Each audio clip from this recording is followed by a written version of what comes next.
Alright, mga kadogo. Ayan. Makikita ko meron.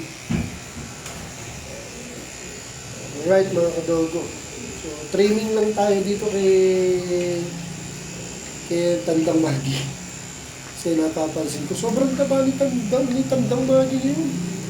8 years old na to, pero lumalaban talaga to. Dami nang namatay sa kanya ito, pero siya, gabi siya. Kobe, tumutulong palaway mo sa tuhod ko. Tabi ko eh. Nagtitrim ako. Kawawa naman yung trimmer ko, kalahati sira, kalahati. Kalahati na lang ang tumatama, kaya ang hirap magdikit eh.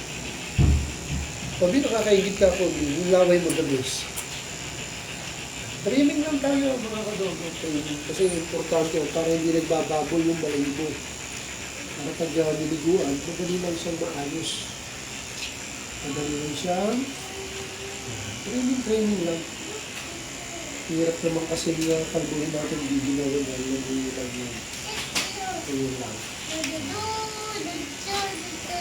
Yung ganyan lang yan.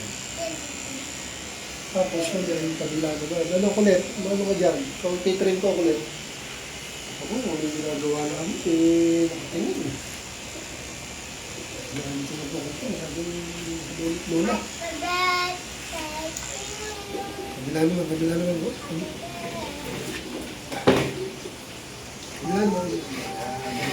naman. Mama, ano ba mo? Nagugupit o ginugupitan namin si Maggie. Ikaw, gusto mo gupitan kita? I-trim din kita, parang aso. Oo. Ano, i-trim nga kita. Huwag ito ah. Huwag mo nakasama na. Ikaw, Kobe, i-trim kita. Papangit ka kasi pag ako na nag-trim sa'yo. Dapat professional na nag-trim sa'yo. Mapapadala tayo na sobra tayong kuripot. Ito, ibawas lang talaga ito. Daddy, ano ba mo? Ginugupitan lang si Maggie kasi ano na siya, nagbubuhol-buhol na yung balahibo.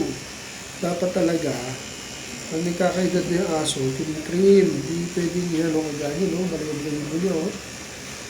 Hindi pwedeng papabayaan natin na Ano yan? ganun lang. Dito ko.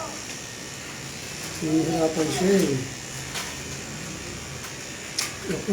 So dito muna mga kadogo ha, para ma-concentrate ko to. Tapusin muna natin yung video para concentrated ako. Okay, have a nice day and thank you for watching. Thank you for watching.